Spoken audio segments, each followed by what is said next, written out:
Everyone.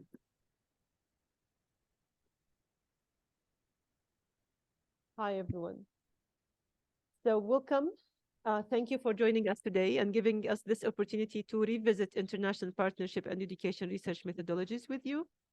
And this kind of agenda for today, we're going to introduce why are we having this series. So, we're going to introduce our first session today, and we will have a quick introduction. Then we will discuss our main themes. Please, please, please, please make sure that you're part of this dialogue. We're not only presenting, we're raising many questions, and we want you to be on board. So prepare your notes, prepare your questions, and start having this dialogue, this conversation with us. So why is this platform? Um, we had many questions, many ideas related to education research, education leadership, and research methodologies.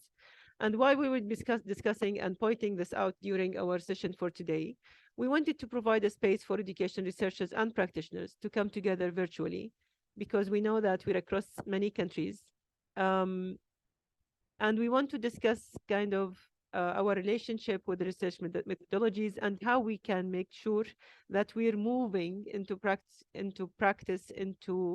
producing relevant kind of knowledge.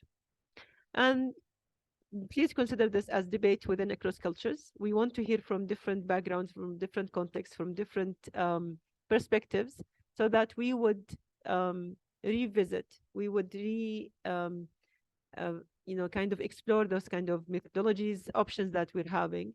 And let's see how new theories, new methods, or maybe different ways of dealing with them would help us to conduct research in a better way. So we're encouraging each one of you and us to start thinking about our practices, asking new questions, and to adjust our methodology. How you can contribute? Joining us, this is a big contribution. We really appreciate that. You can start revisiting your own current practices, and you might help us in asking new questions, but more relevant kind of questions. And we will be discussing this in a moment. We might start adjusting some kind of methodologies, thinking of new ones, maybe sharing new ideas and seeing how we can have those new insights, either via blogs, social media, studies, networks, whatever. So we hope that after those kind of sessions, series, we might have groups of postgraduates, researchers, practitioners that they aim to share ideas and they want to take it further. We might also find, like whoever is interested in writing blogs in the language that you prefer, so that we enhance and we promote such ideas that we're referring to, or maybe question the ideas that we're having. So who are we? From different backgrounds. Abdulaziz, do you like to introduce yourself? Thank you, Rania. Hi, everyone. We're so happy to have you here with us, and I hope you're going to enjoy the discussion. I'm not going to say much about myself. I'm a professor, an associate professor at Hassan the First University, and a researcher as well. So happy to be here with you. Let's go on, Rania. Thank you, Abdulaziz. Abdulaziz will be moderating our next session, so stay tuned also for this. Ibrahim, he might have some issues with the mic, so let me just introduce him quickly. Ibrahim just graduated, completed his PhD, and joined Kuwait University as an assistant professor. He's also has lots of contributions across either publications or different initiatives that he's participating in. And his research interest is around politics of education, education reforms, comparative education, and education policies. And myself, I'm not going to speak much, but I'm really interested in bridging the gap between K to 12 and higher education during or based on my experience. I was lucky enough to have several kind of awards based on the new ideas that I'm trying to explore. And this is kind of refreshing and supportive environment. And I'm also so happy that having amazing colleagues like Dr. Ira, Dr. Adnan, Abdulaziz, Ibrahim, and many others who helped me to launch several initiatives. And I'm also co-founder of Edu Enterprise nonprofit organizations. We're so happy to start our discussion with today, Dr. Adnan Al-Amin and Dr. Ira. I'm not so sure if you had the opportunity, our audience, to go through their contributions and their work. Dr. Adnan holds a doctorate in sociology of education. He's a full professor of education at Lebanese University and lecturer at the American University of Beirut. He also works as a consultant with UNESCO on higher education.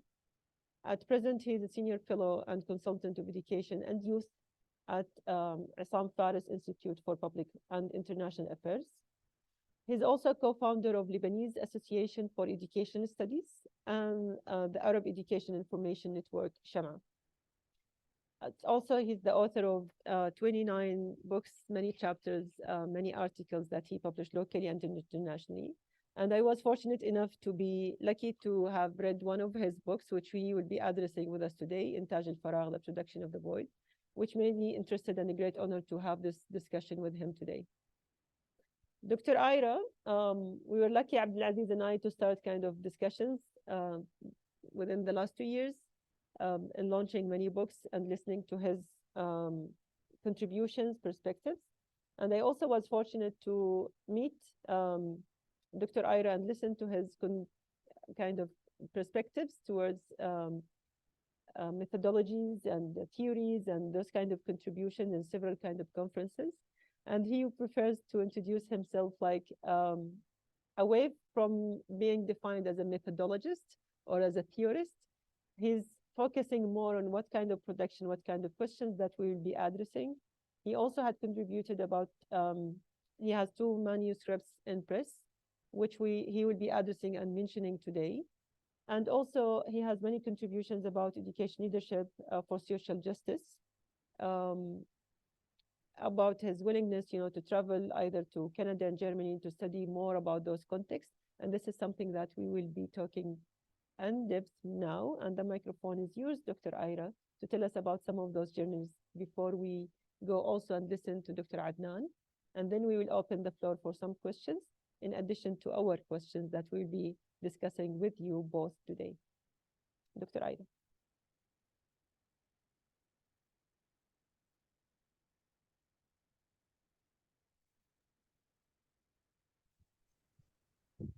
So I think it's important that I continue to emphasize to all of you how little I know about research methods.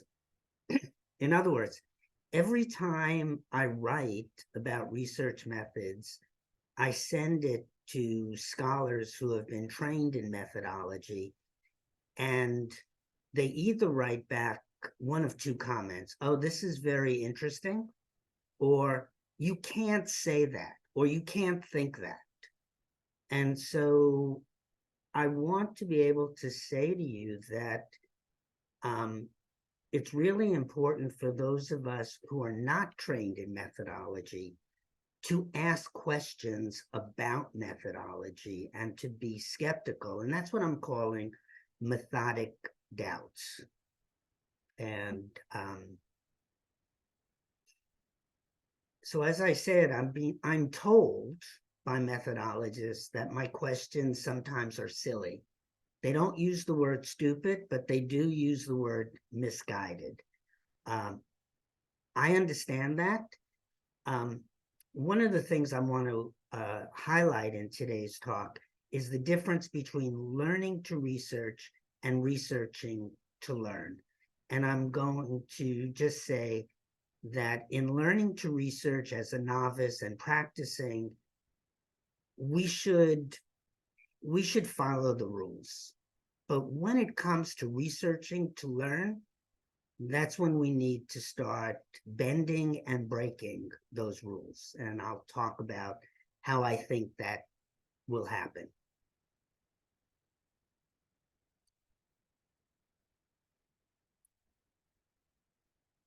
So one way for that to happen is for us to think about moving from standalone analyses at the end of every research article and begin to synthesize that is connected to larger issues.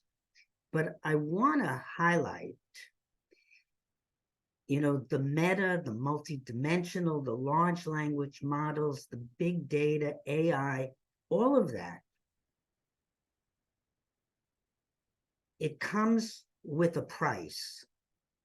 And that is, if we think that there is biases and racism in individual to individual actions, can each of us imagine when we combine in a multidimensional way in large language models, that kind of prejudice is just going to expand exponentially.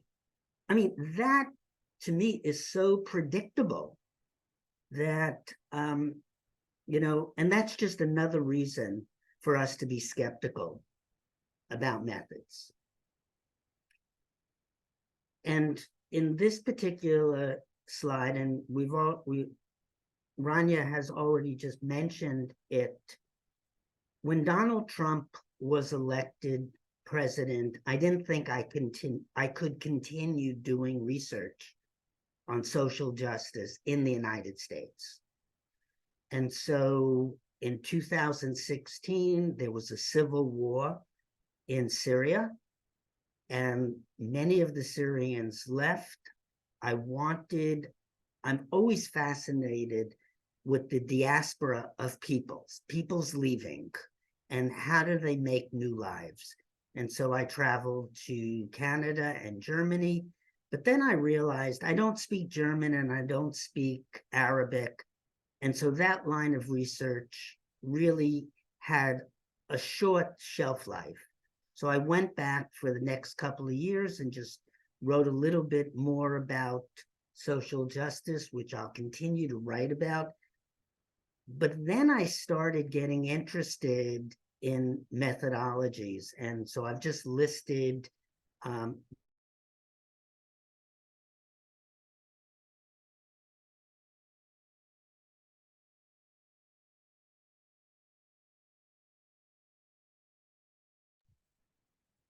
Did we lose you or Dr. Ira?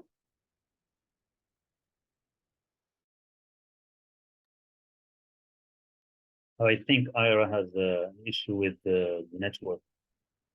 We'll just be patient for a few minutes probably so that he can join us again. Ira, if you can hear us, we can't hear you. If you can just disconnect. Okay. I think he's going to connect again. Sure. Till Dr. Ira join us, I think it's really important for us. Have him back, Rani. So, Dr. Ira, we lost you for a few seconds, but also it would be important to highlight for our participants or audience for today, if you can also list some of your own timeline, things that happened to you that would help you also to revisit or to be cautious about your own practice. Go ahead, Dr. Ira. Thank you. So I just think that it's strange that towards the end of my career, I'm turning towards methods. And that is something I'd like to tilt the equation. If theory and methods are the two most important things for the researcher, I'd like to tilt us in the direction of methods, but then talk about the interaction of theories and methods. So that's what my two Impress articles are about. And this is just a funny picture in the sense that when we do research, are we describing the idealistic picture of the school, the university, the individual, or are we really capturing the t-shirt, the shorts, and the baseball cap of reality? And I think it's really important that researchers make it very clear when they're using idealistic conceptions and when they're being very realistic. And that's all I'm trying to say in this last slide. Thank you all. Thank you, Dr. Ira, for taking us within this journey and with the questions that you continuously keep asking and raising till we have this mature understanding of what exactly are we doing and how are we doing it. And it's interesting, because even within my experience, I thought someone would comment on my work being, sorry for the word, kind of silly, although that we always need to appreciate, kind of efforts that had been or producing knowledge in the field. But for someone to criticize and even to refuse us to keep asking questions while we ask educators to keep promoting critical thinking and trying to revisit those kind of components again and again. Dr. Adnan, you're also going to give us kind of an overview of some of your work contributions before we proceed with our questions so that our audience will be... Share my presentation, please. Yes, please.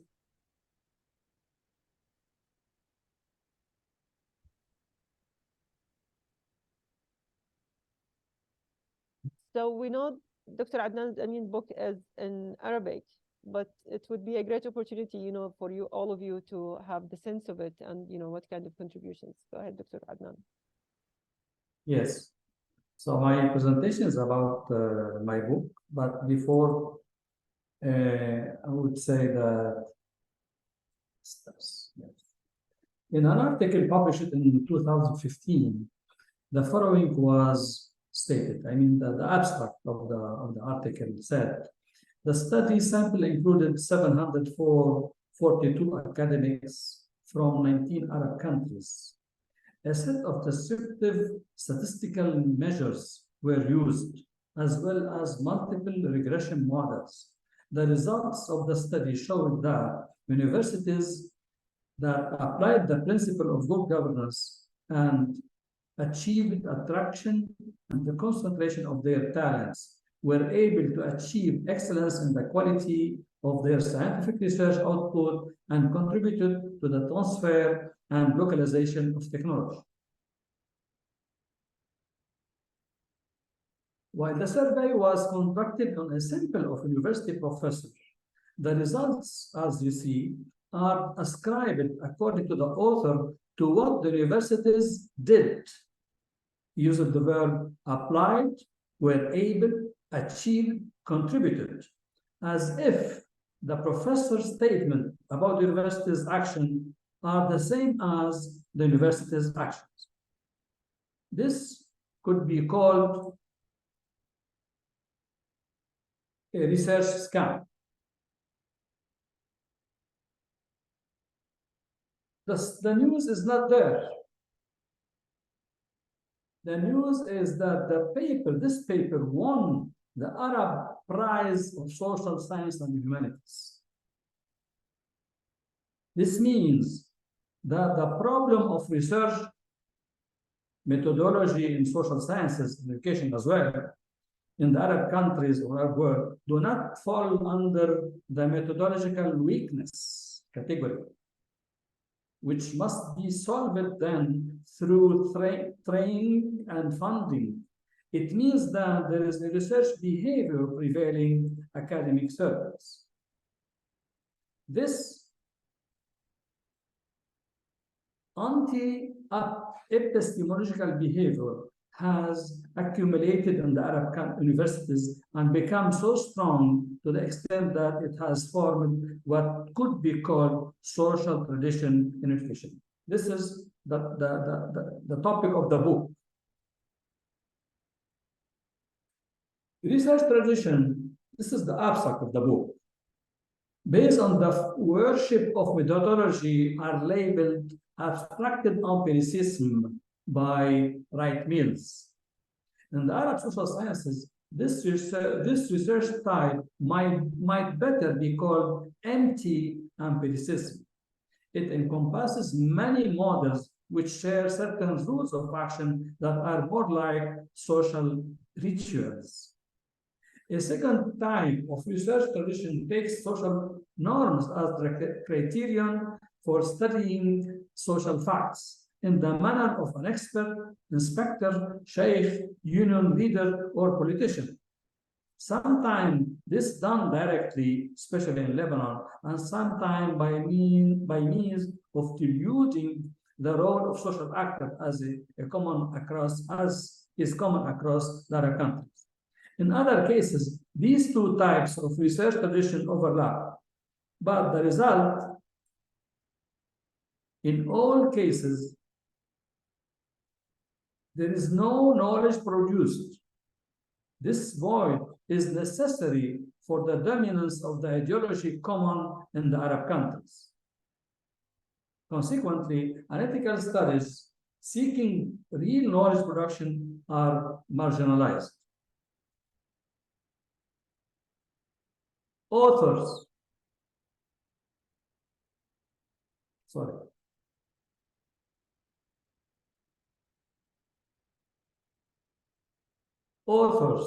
peer reviewers, masters and doctoral dissertation supervisors, and conference organizers all participate in these traditions.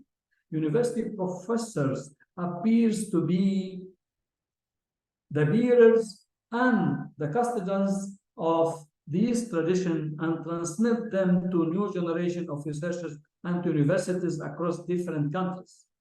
The book seeks to explain these traditions and does so based on thousands of studies, including articles, theses, books, and chapters gathered from one field of social science, that is education.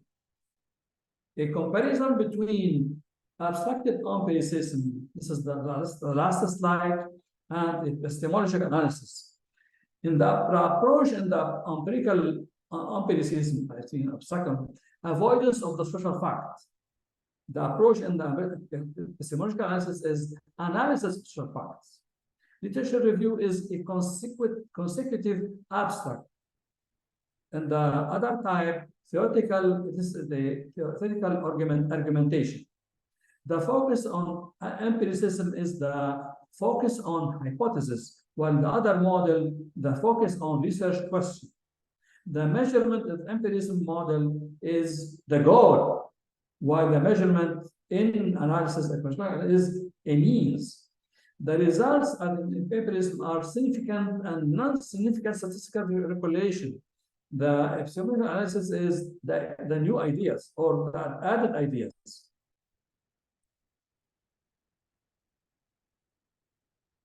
The contribution in the first type is methodological exercise, and the second type is interpretation of and revealing new aspect of the analyzed facts. Finally, the titles tells the methodology. So you read the title, you read the methodology. The title in any other work, serious work, tells the idea. That's the book, and that's my presentation for today. Thank you very much. Thank you, Dr. Adnan. Coming from an Arabic kind of academic culture and being able to study in my PhD in another academic culture, that raised many questions. And I was not able to recognize, thought that's only me, that I'm not able to understand, or maybe it's lack of knowledge, lack of communication, or whatever I can name it. But then when I, had the conversations either with my colleagues, Abdulaziz Ibrahim or Dr. Ira, reading your book, and now also listening to you, and many of whoever is attending with us today, or maybe will be listening, the ability of being able to go and review and even to think about those kind of approach or practices that we're having, while many would be happy that they had graduated and they gained their degree, but what's next? What is it, for us as production of knowledge, and what are we really for us gaining and having this kind of awareness? And sometimes when we start questioning or asking, other people would be like, everyone else is doing this, like, why are you questioning? So why are you bothering yourself? And we're so happy that we have people coming on board and sharing some kind of insights. And when I ask them in the chat, tell us, why are you here? Because we know sometimes like having revisiting international partnership and education and research methodologies is not kind of an easy topic or a common topic. So please share with us in the chat what exactly you're aiming to from those sessions, so we can customize our discussions and our dialogue conversations to address many of those topics or points that you're aiming to. And at the end also we would have some of you can open the mic to raise your hand to ask some questions or raise some ideas. So after those kind of quick introduction from different practices, either Dr. Adnan Amin observation or Dr. Ira's contribution, we wanted today to highlight some of the things related to methods and theories while we're discussing. So when we're reading for someone, Is this a methodologist or this a theorist, or what exactly are we reading, and who would be able to discuss such a thing? And we would be talking about something related to the current status of education research, concerns about those research methods, and what exactly can we do to do that. So let's start our discussion with today's kind of insights that or questions that we had in mind. And when we're talking about current status of education research with many kind of titles describing and talking about methodologies and theories, what do you think? What do you like to share with us about this today? Dr. Adnan, Dr. Ira. Yes.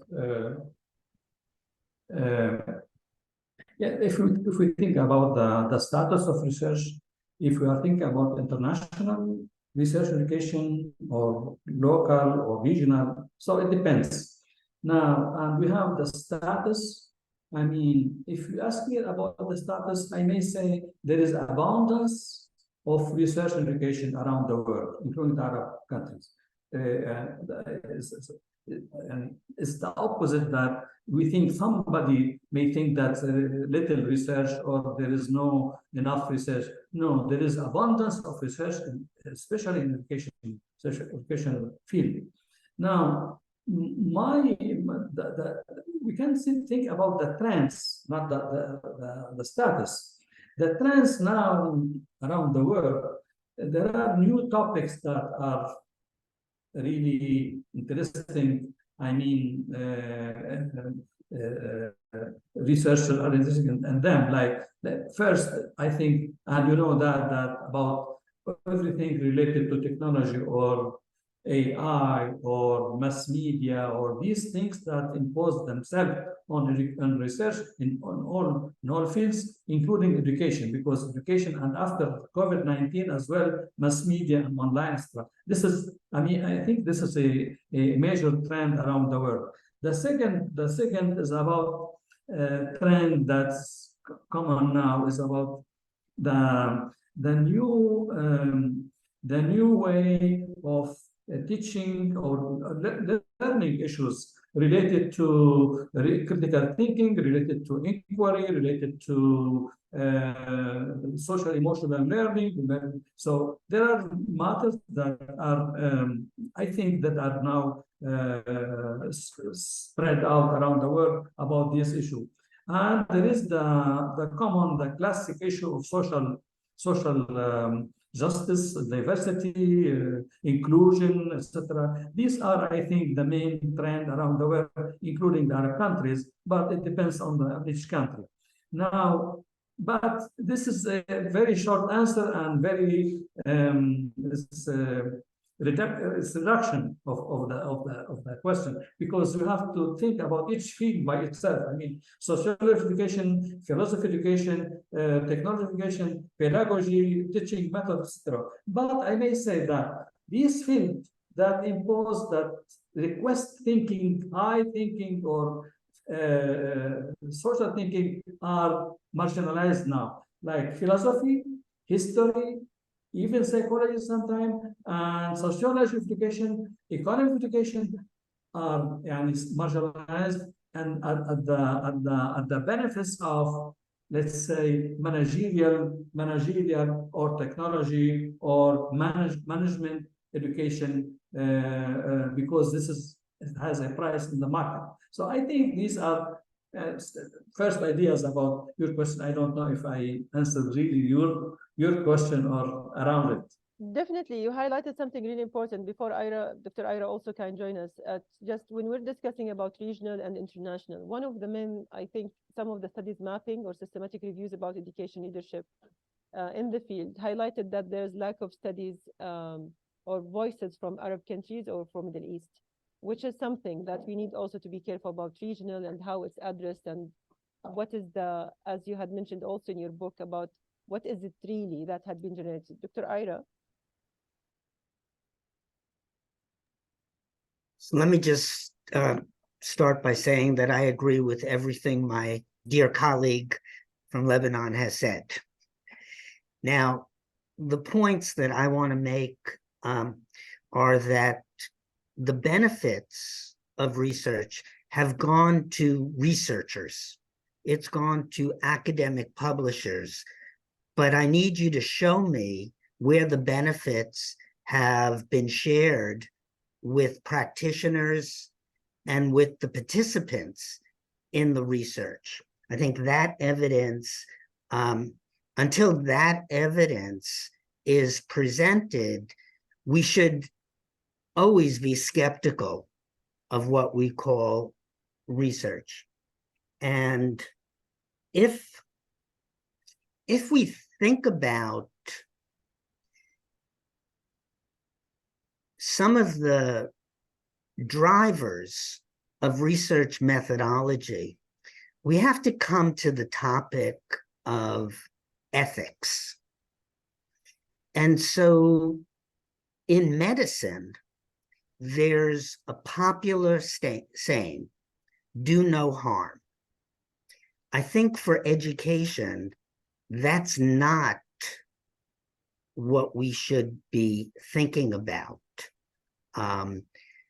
Because if we leave, in each of our studies, if we leave the field without having made a difference, then we have violated do no harm. We have perpetuated harms.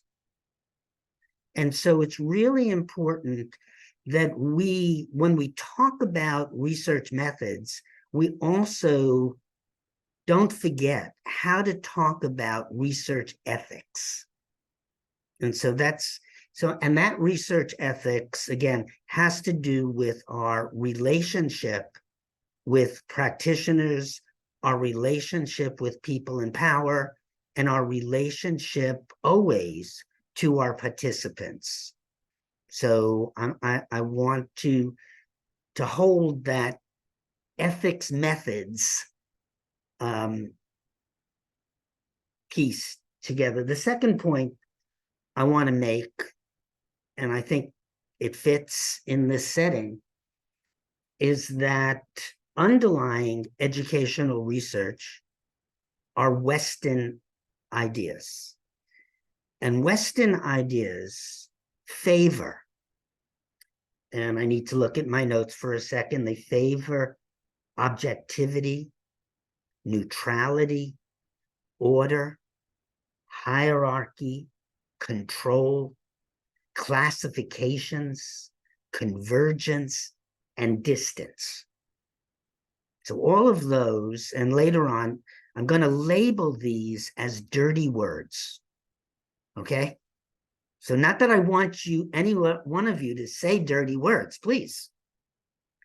But this is Western science driving this process.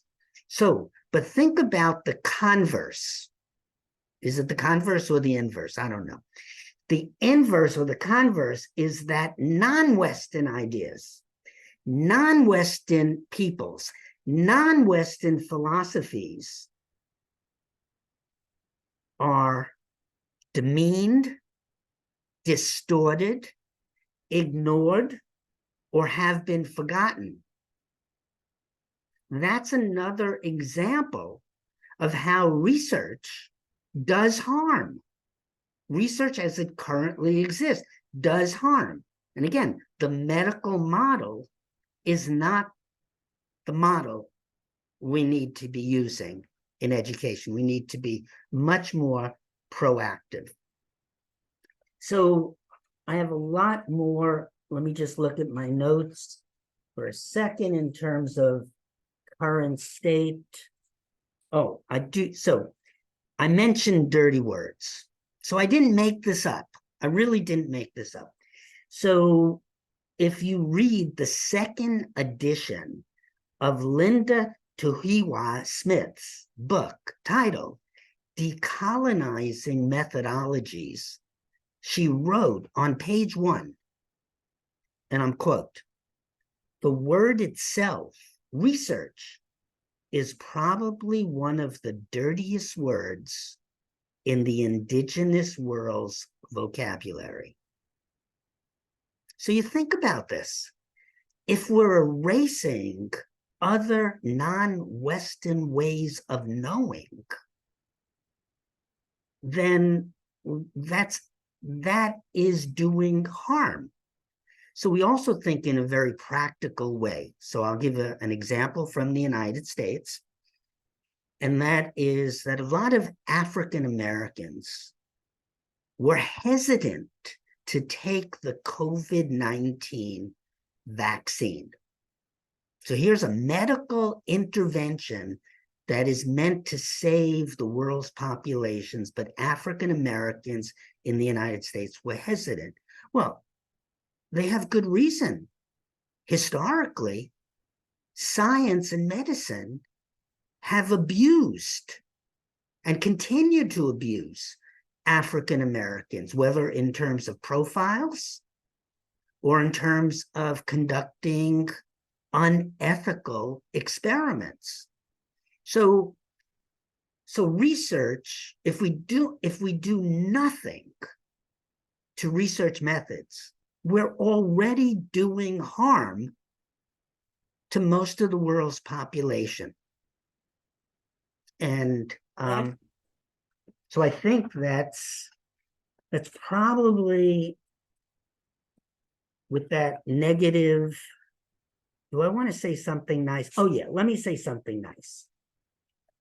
So if you read the works of Nancy Fraser, social justice philosopher, she has this concept called participatory parity.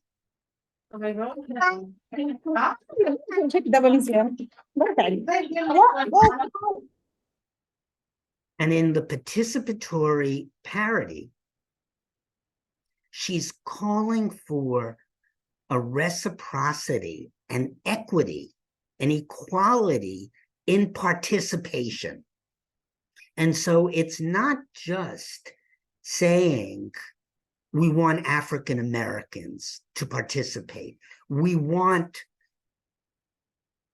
people from the Gulf states to participate. No, we need to create structures that allow for that equal opportunity of participation, which could mean, and I think Dr. Rania mentioned it, it could be publishing in our native languages as opposed to publishing in English. Anyway, I think there are some structural opportunities for us to make changes and therefore allow our theory method interactions to actually move forward, which they're not doing currently. So I'll stop with that statement. Thank you both, for highlighting this, and Dr. Ira for identifying those kind of words that we need to reflect about them regardless of how we will label them. It's just when we are conducting research, we really want to understand, are we really conducting research or we're just searching for information? Like others will start, kind of focusing on publishing something that is kind of totally obvious, as also Dr. Adnan had mentioned in his book, like it will be known, like it's kind of a common sense. So why are you putting effort and all this time and, investment while we really need something else? And we all identify and we say that our communities really need those kind of things. But when we go back, when we're focusing on education, definitely there are lots of things to be addressing like other sectors, but we're concerned here about education and how we're contributing, as many had mentioned in their comments, that to humanize this kind of process of exploring and helping to enable humans to have better quality of life or even to better answers of what they're trying to go for. So we're discussing this kind of current status of education research, but what about methods and theories? What kind of concerns you have about research methods in specific as we're discussing? You mentioned some of this, if you'd like to highlight and to elaborate more in this specific point that before we go to another one. Dr. Adnan, Dr. Ira. You're muted, Dr. Adnan. Let me say that if you ask me about the concerns regarding research methodologies, and I may refer to what Dr. Ira has just said about these concerns how to we look at the indigenous in imposing methods of theories of structure of thinking on other people. And that's why there is a trend now called decolonization. Okay, I have this concern if I'm thinking about my colleagues in the West. But if I think about my colleagues here, I cannot accept the term decolonization because their problem is different. The researchers here, they don't need decolonization. They are not dealing with indigenous. I mean, they are dealing with their people, with their students. So the term indigenous or like local inhabitants doesn't apply here. So I have this concern, which is very different concern. My concern about my colleague are they don't use inquiry, they don't use thinking, they don't really use they are not skeptical as Dr. Ira just said. He's skeptical about the facts. They don't have intellectual worries or concerns. So this is another problem. And many of my colleagues which are now in UK or the States are using another terminology, another language regarding this projection from the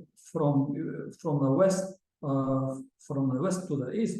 But my problem here in Egypt or in Lebanon or in Syria or any other country, that is my colleagues at the universities. They are working under different circumstances. They have the other concerns because they are under the pressure of political structure, which limit or constraints their way. They are not allowed to think. So the main behavior is to avoid, the researcher, to avoid thinking about real problem. This avoidance of inquiry and thinking intellectual method is the concern to my concern about research in Arab countries regarding Arab countries or other people. And there is another concern as well. There are some researchers who are publishing outside, in the United States. They are here, but they are publishing elsewhere. These colleagues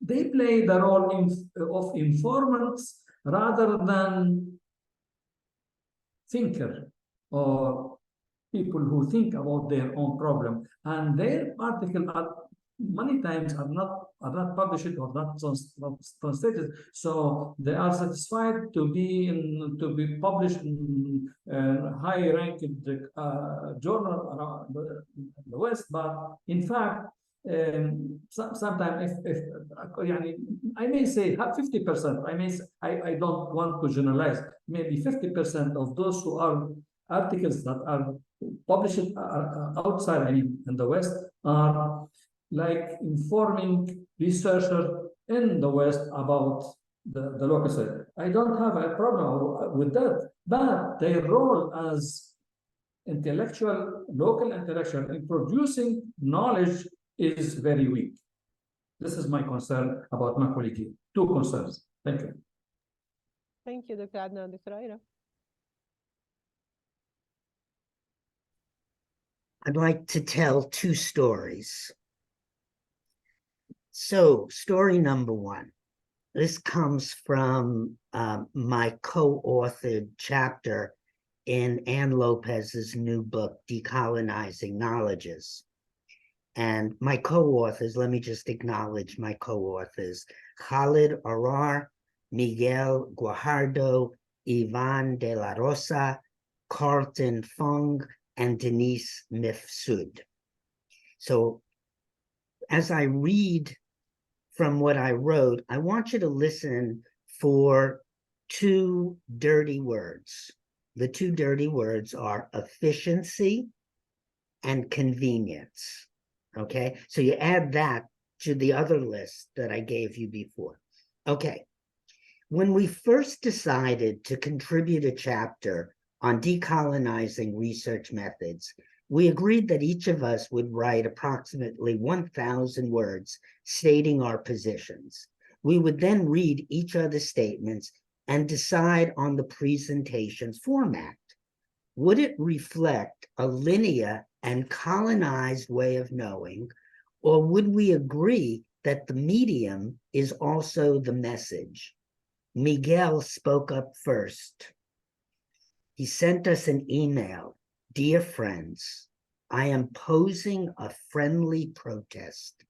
If I say nothing, we will acquiesce to the colonial enterprise Google has become, and it will erase part of the method Ivan and I are contributing as a decolonial tool, practice, and method. I'll leave it at that, but know that the good intentions for efficiency here are getting in the way of full representation of ideas, emotions, and relationships. That is, using research as a community building process as axiology, ontology, and epistemology. Thank you for considering this and hope we can disrupt the colonial enterprise of efficiency and convenience. So the story continues that we didn't have a blueprint. How could we put this friendly protest into print? So what we decided is we would cut up the 1,000 words that each of us wrote, and we would insert them in a plática. So a plática is a Mexican-American family traditional conversation which builds trust and builds community. So Miguel had shown us how to do a plática as methodology. So we would take our own methods, cut them up, and put them inside the plática. But our concern was, would readers be able to make sense of this message? Would they be able to make their own associations, build new theories and methods from this format? Or would we end up leaving the readers with disparate ideas, unable to see why and how we were trying to decolonize hegemonic structures and functions? We won't know, but our hope is that readers will see the elements floating synchronistically, creatively, and making sense innovatively. So one comment about this first story is that I agree 100% with Dr. El-Amin in that we need to be very careful how we use terms like indigenous and colonization, because we all have certain level of responsibility and autonomy for ourselves. The question always becomes for me is that when Western ideas are so dominant and they're in such control and they place such order and classification, how do we do what Frantz Fanon said, free our minds to think anew? So my second story comes from a podcast. So they interviewed orchestra members. So I don't know how many of you are familiar that Phantom of the Opera played for 35 years on Broadway. A number of the orchestra members were in the orchestra pit during the full 35 years. Every single night, they were playing the same notes. When researchers interviewed them and asked them, what were you doing? What were you thinking after so many years? They said, it was no longer music. We didn't hear at all. We were just playing the notes. We weren't watching what was happening on stage. We were just doing it night after night. They became robotic. Think about times you've read an issue, a scholarly journal of educational studies, and then think of the analogy of Phantom of the Opera musicians. We've got researchers playing the same notes over and over and over again. And we should be asking, is this research? No, it's not. Those are my two concerns about research. Thank you. I would address it from, I would summarize some of the things that you had mentioned in different kind of insights. So I see from what you both had shared with us, the importance of having a critical friend that would be able to tell us, like, this is something we need to reconsider, or we need to think about it differently, rather than having someone just would clap, oh, wow, what a great idea that you had mentioned, or just to skip or not to reflect. In addition, to be open for different perspectives or different point of views. And this is something like referring either with your comment, Dr. Adnan, is it kind of using decolonization in our context as Arab countries or not, or being careful about those kind of contexts, or is this research in first place? But sometimes, as education had been defined by Western countries, without giving us the opportunity, or even for us to give us ourselves the opportunity to reflect on how we define education from our perspective according to our tradition, and how we go and explore kind of previous efforts, contributions, publications, or whatever. And then we start having this kind of a discussion from peers to peers, instead of just keep receiving what others had been producing and take it kind of a dominant. So then we might rethink of this, is this really kind of decolonized mind in a way? Or is it no, it's just kind of following the different approaches that we're having and not allowing us? And then when we go to methods, we find that someone are using our methodologies, quantitative or Q methodology, or qualitative, or different types of maybe new, trying something totally new. And that would take us to a different, kind of, some of the colleagues are referring in the chat that even if we try these things, the journal editors or the journal reviewers would not accept that.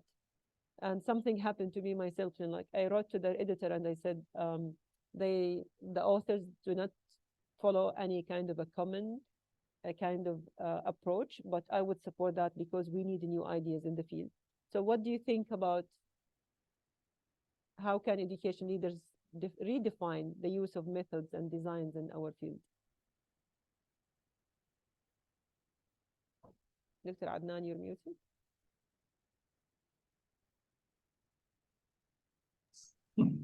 Always I put it mute. Okay. If you ask me about the role of the leaders, I don't have an answer, in fact. I don't know if leaders have to do with us as researchers. I don't need a leader to tell me what kind of research I have to do. I mean, I have a certain skeptical position about those who are in power. Power lets me, even high leader, I mean, high ranked leader, or the principal of a school, or the department, or the general director, etc., etc. I think those people have concerns of concern regarding decision making right now and for tomorrow and after tomorrow. I think they need experts. They don't need researchers. This is different. If they have a problem in planning for, let's say, new methodology for teaching Arabic or teaching English, I don't know. So they can ask some expert in subject matter to make survey. Experts are good in surveys to make some review, etc. But this is not research in the sense that we used to use. I mean, research is for publication mainly, and after publication, the results of the publication will become a good material, a good idea for the expert, and then for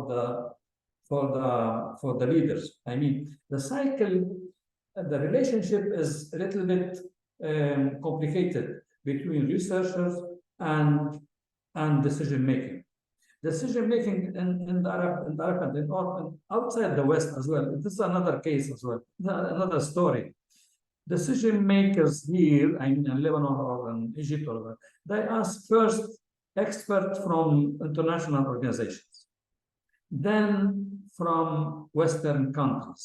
They don't want to hear any researcher. So this is their demand, is to ask those who they trust them. I mean, maybe UNESCO or World Bank or something, they are expert in education, they ask them.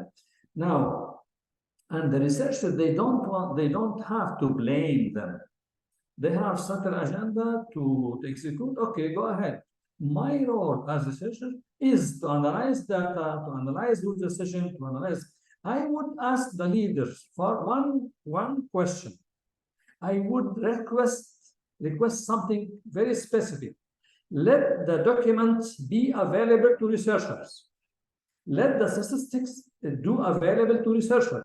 Let us do the observation in your department, in the school, in the Ministry of Education, in the Department of Education. Let us as researchers have to collect data, the real document, not to make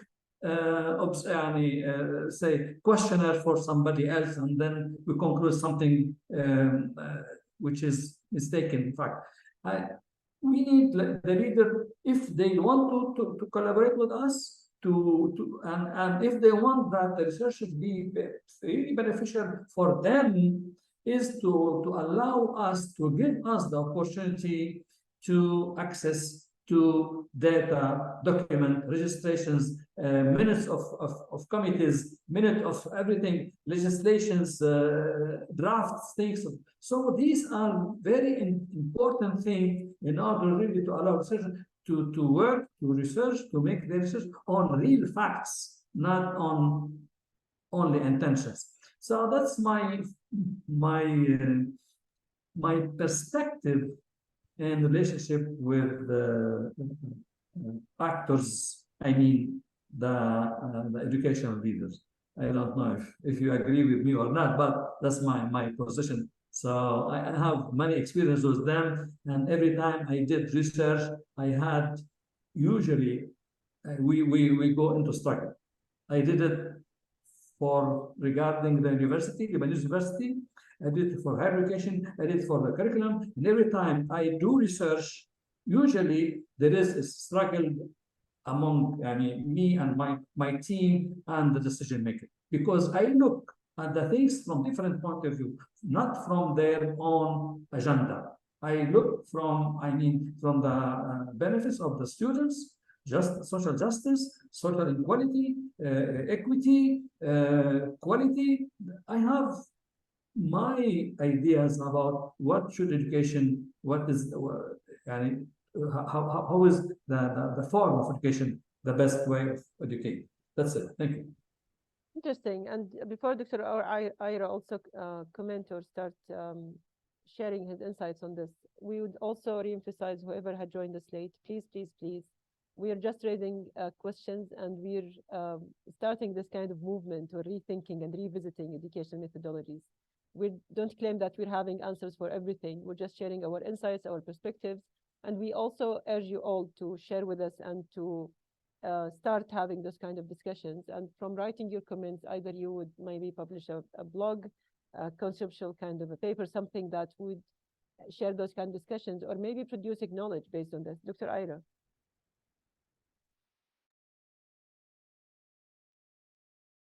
I want to, later on, I want to address the questions you're seeing in the chat, because I too have always gotten those questions about publication. Yeah, But I Abdul want, Aziz I would want to highlight wait that. to the end Yep. to talk about that relationship that needs structural change and how I conceptualize that. But in reconceptualizing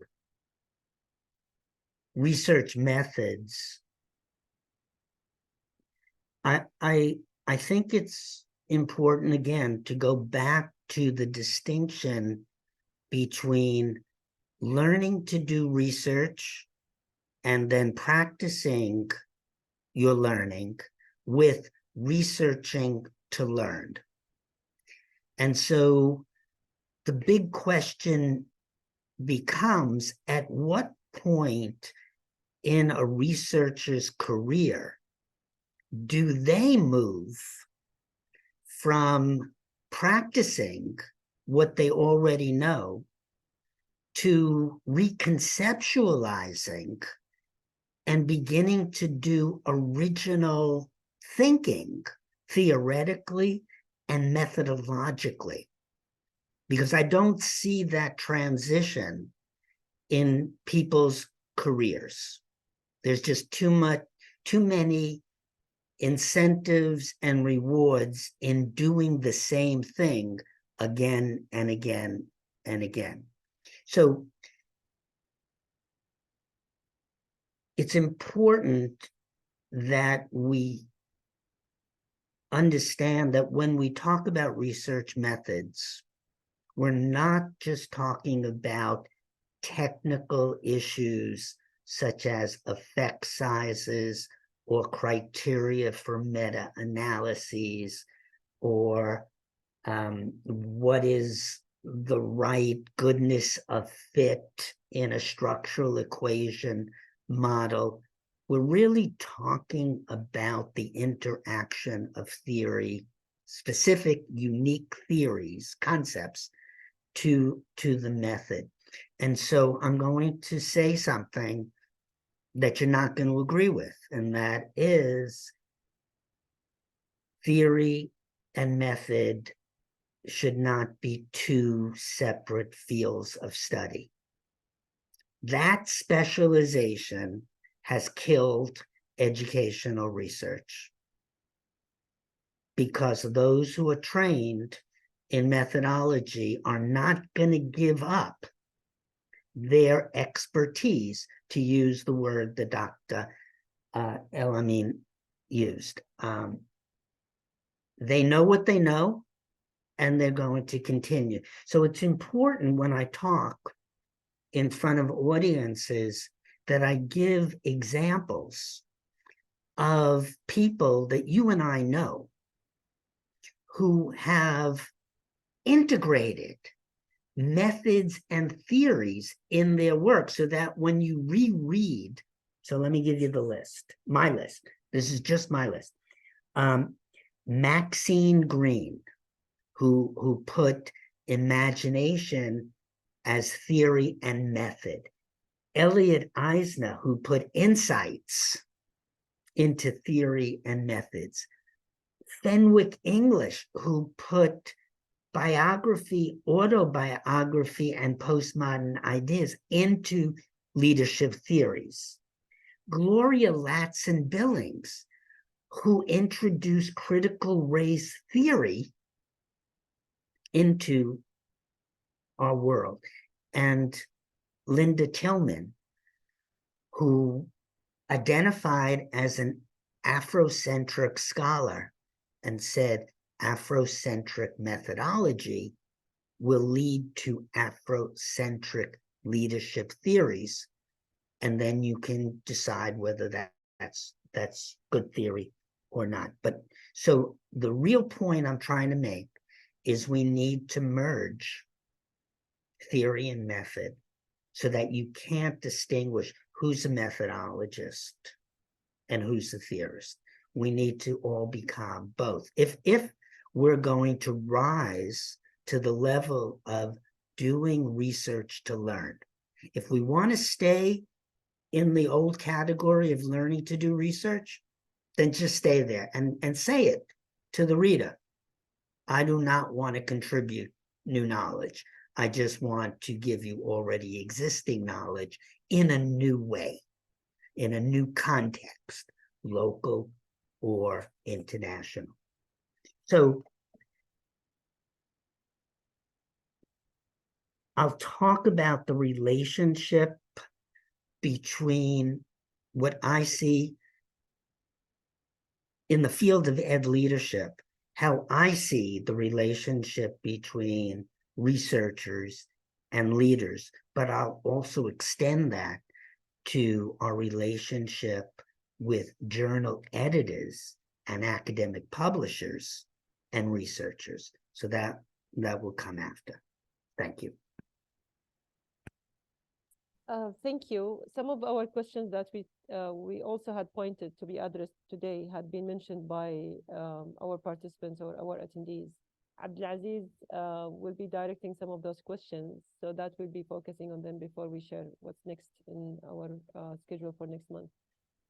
The points that you both had addressed and those kind of comments and suggestions for addressing and dealing with how are we studying, exploring methodologies and theories, that would also highlight that continuously when we're reading books, someone would just claim that they came up with a new theory, but when we're reading it, we just see that it's another label with no clear definition or no clear framework or no clear kind of a production of knowledge that really would contribute or enhance what's happening in the field.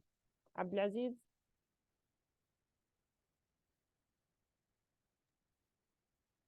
Yes, Rania, thank you so much. And thank you, Dr. Amin and Dr. Bogoch, for your insightful comments and ideas. It's like, one of the questions that have been raised by Suhail was how to conceptualize these methodologies in the Arab world, especially under the ethics challenges. So any one of you is ready to share some ideas about this question about contextualizing these methodologies. I'm not sure what Suhail means by these methodologies, but probably thinking about the process, the approaches, changing the approaches, being innovative when it comes to research methods and theories. So how can we contextualize that in the Arab world? Are there any ideas around this? I'm not sure I understand very well the question, but I really second Dr. Ira about this relationship between theory and method. All talk about method is like if you do something formal. So formal, say you raise your hand, so this is formal. So but research is about ideas, about thinking. It's not about the method is a way to really collect the data, analyze it, but in the service of the idea. And there is no method living by itself, and we are methodologists, and this one is even those who work on statistics or statistician. Some researchers may refer to the statistician who may apply maybe SPSS or something, regression analysis. But these are tools and supporting. But if researchers give everything to those who are working on methodology, that's our problem in abstracted empiricism or empiricism, is that worship of methodology. So theory, if we say now, if we move back to the theory and method in the Arab world, we have concerns, or we have constraints, let's say. There are ideologies that are there, coming from the power, political power, or coming from religious power. And these political parties or political powers are offering answers to the question in the world, to the question in the country, to the question of economy, to the question of school. So usually, they don't allow the researcher to think about the theory, because every theory, if you read any theory, let's say from Freud to Marx, to any theory, leadership, in any domain, your reference is something about theory, international theories. If there is political ideology or religious ideology in your country, so you must refer, according to the power in place, you must refer to the ideology instead of theory. That's why sometimes researchers avoid dealing with everything, ideology either or theories, and that's why, how can I explain this trend, this deep trend to making research as a methodology only, as method. So I will join Dr. Ira to say that we cannot do research without thinking as theory. For the Arab countries or for any part of the world, it's not a specificity of Arab country to make theory and in the state no, or on the opposite. So theory is basic. These about idea. Our ideas are human being. We think. This is our capacity to think. And research is a way to think in a way. We can think a philosophy, in terms of philosophy, sociology, any domain, any field. That's it. Thank you. I'm not sure if I answered the question, but that's my idea. Thank you, Dr. Al-Amin, for these ideas. Dr. Bogoch, is there anything you want to say around this? Or so obviously, I have no idea what research in the Arab world is, what the pressures are. And I can't even be facetious by saying that the world in the state of Florida has recently been turned upside down. As anyone who reads the newspaper can see that Florida is dealing with a lot of pressures, educators in Florida, that they've never had to deal with before.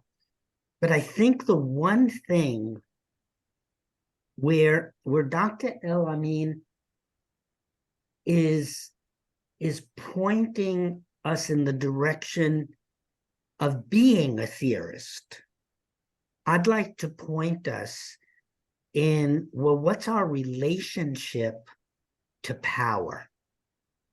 So wherever we are in the world, that question to me becomes central. And I think that the field of educational leadership is, in some sense, at an advantage, and in some sense at a disadvantage. So let me try to disentangle the advantages and the disadvantages. I personally, my only power is with my pen, okay, what I write. However, every one of my students at the doctoral level, not every, but most, are in positions of power in systems, in ministries, in universities, in schools. So the question becomes, what is my relationship to those people? If they become participants in my study, that as one kind, this is moving away from the classroom, professor-student, if they become participants, then the question for me becomes, how do I maximize my access to their power? And so part of it, I have a different conception from Dr. El-Amin, in the sense that if we truly embrace the notion of relationships, an equitable relationship with participants in our studies, And so let me be clear. That means when we frame the problem, our participants are in the room when we're framing the problem. When we come up with the research questions, the participants are in the room contributing to the research questions. When we talk about the methodology, the participants again are having a say. But here's where I want to flip the switch. When we write up the results and we get into the discussion, conclusions, and implications, we back away. And the participants take the lead. Why?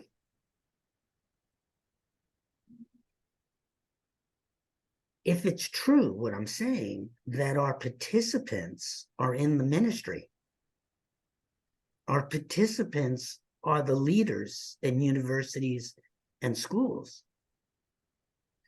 the conclusion, the discussion, conclusions, and implications that they draw will be ones that they become obligated to implement. Right now,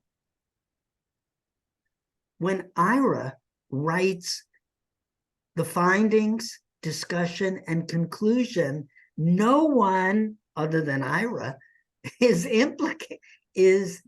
an obligation to implement anything that I write.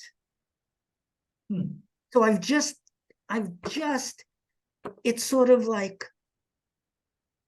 okay, so I'm writing with my hand, but then at the end of the journal article, I cut my hand off because that's what I'm doing by not developing the relationship, an equitable relationship with the participants. I've cut my hand off. And now my voice is a hollow voice. It's an empty voice. It's words alone. It's nothing that's meaningful to the people who are running those systems.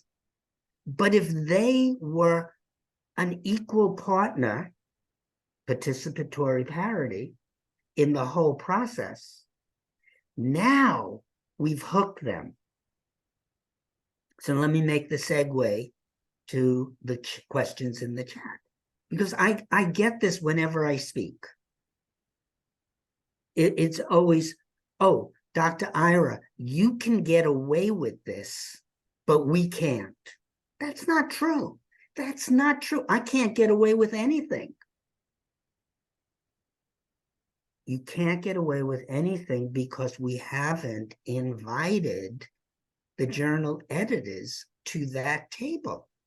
We haven't invited the peer reviewers to that table. So they're in the 5-chapter dissertation, the 5-section journal article, the same old, again and again. They have no framework to understand the plática, the alternative way of knowing.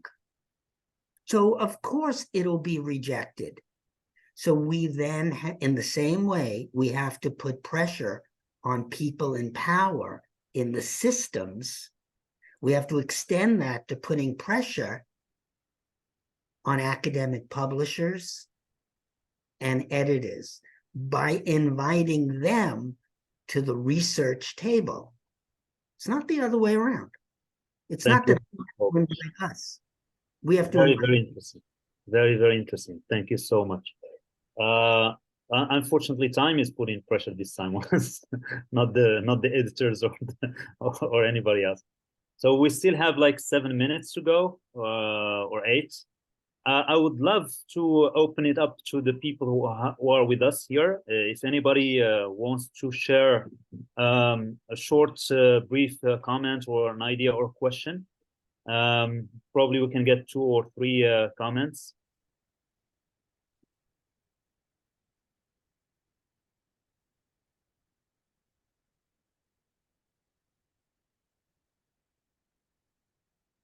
Alison, please. Dr. Alison.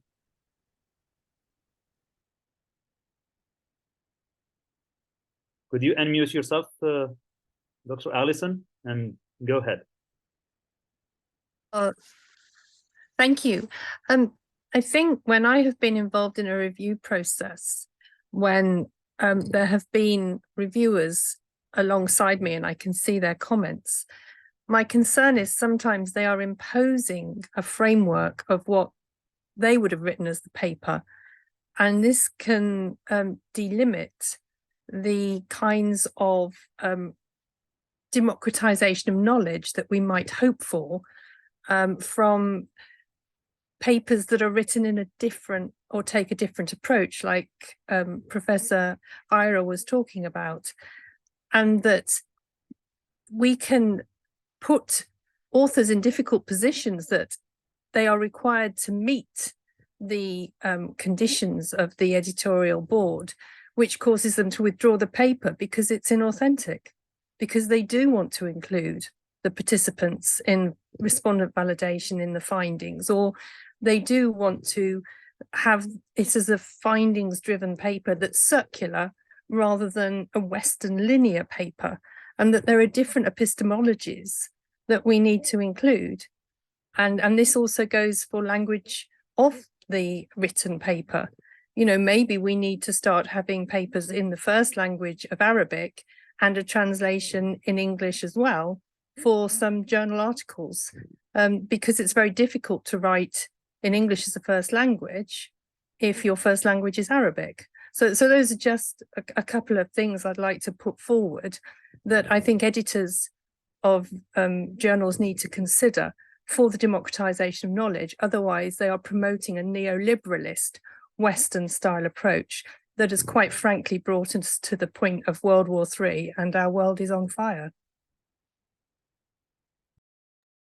Thank you, Dr. Allison, for sharing those ideas. Very interesting as well.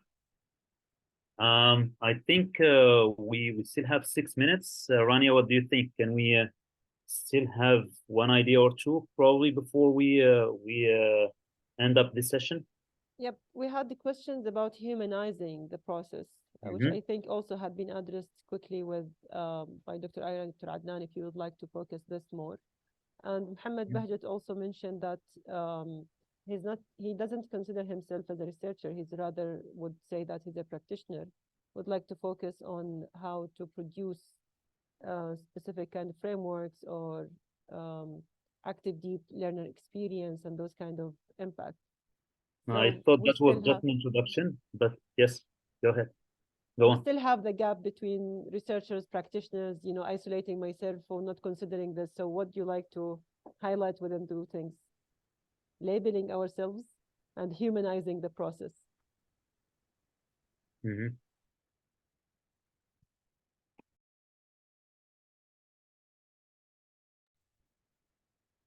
Dr. Ira, Dr. Adnan.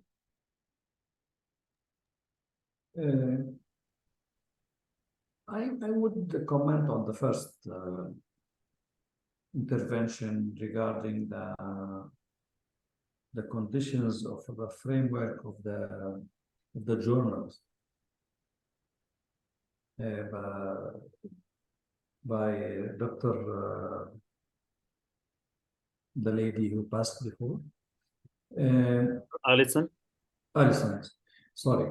We have once we had a conference here in Beirut, and we were talking about research constraints and etc. The same topic that we are dealing with. And then a lady from the audience raised her hand and said, I was living in the States. I don't remember, in the UK or in Europe, somewhere around the world. And I was used to publish according to certain model that is imposed by the journal. And then I came here in a Gulf state. I don't remember the country. And I submitted a manuscript for publication.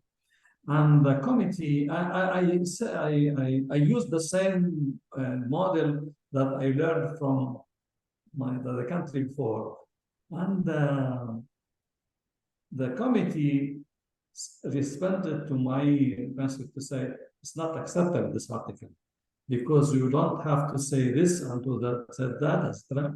And then she finished her intervention saying, and from that time, I started to make research with no sense, no meaning. Like if they have certain very formal structure to follow in order to be accepted.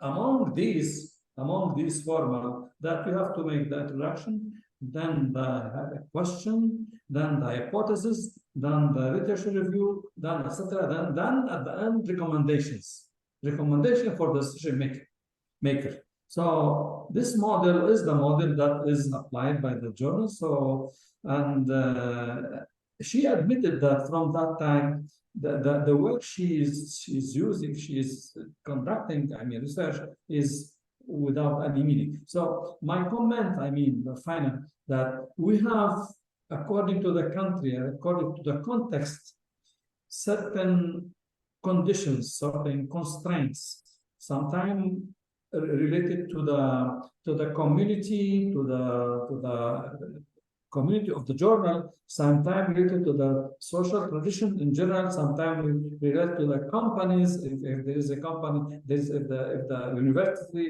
university is market oriented or something like that. So we have to. There is no one model of imposing structure on the research, and I agree with Dr. Wilson that yes, we want to have some democracy, some way of really exchanging idea instead of imposing formal structure in our research. Thank you. So my response is that we teach everyone the dirty words. Okay. Once we have the dirty words, we know what to disrupt. Because we know what the ideology is that we have to disrupt. And then I agree with Dr. El-Amin. We then apply it to the local context that we're dealing with, recognizing that all of us have been socialized in the learning to research stage the same, or pretty much the same way. So it's a matter then of how do we then exercise and escape from that socialization. And I think the answer, which was in the chat, is to humanize the process by building relationships. Okay. Rania. Thank you. And I also think that we need to be more innovative and to discuss different ways and formats of how we might produce. One of the options that I personally faced, like when I would have some comments from the editors, I would just go back and either publish it in a simple format as kind of a online link that I would share with my colleagues, like what I did with 2 Arabic books, like kind of different things. Or I would go for a model or a new chapter that I would really elaborate more than just going through the normal submission of a peer-reviewed or specific journal. So there's always a way that we need to be innovative in our practices. And this is one of the outcomes that we shared at the beginning, that we really encourage whoever had joined us today to revisit our current practices and to start asking questions, because we're not talking about only answering or having answers. It's more about asking the right questions so that we would encourage others to start new things. And please encourage to share your insights within either blogs, social media, studies, so we will know more about your contributions. And you can join us also next month. We'll be having Dr. Prof. Ann Lopez with us to talk about decolonizing education research and some of those kind of terminologies that we're having and contributions. So stay tuned with us and, for kind of future sessions. Please feel free to ask us, kind of questions, comments, or anything that you had tried within your current practice. Dr. Adnan, Dr. Ira, last comments before we end up our session for today? Thank you very much. It was a pleasure to be with you, and really it was a very fruitful session. Thank you very much for everybody. Thank you, Dr. Adnan. I echo everything that was just said. Thank you very much. You know, the discussion is going to be continuing next month, of course, as we move through those concepts and words and see how dirty they are or they are not. But I guess decolonizing research, moving from decolonizing research probably to liberating research, from decolonizing the mind to liberating the mind, and probably looking for other concepts. Who knows? Thank you all for being here with us. And I think we have to say goodbye and see you next time. Thank you. We'll be sharing the link with everyone. Thank you, everyone. Thank you, doctors. Bye-bye. Thank you. Bye-bye. Bye-bye.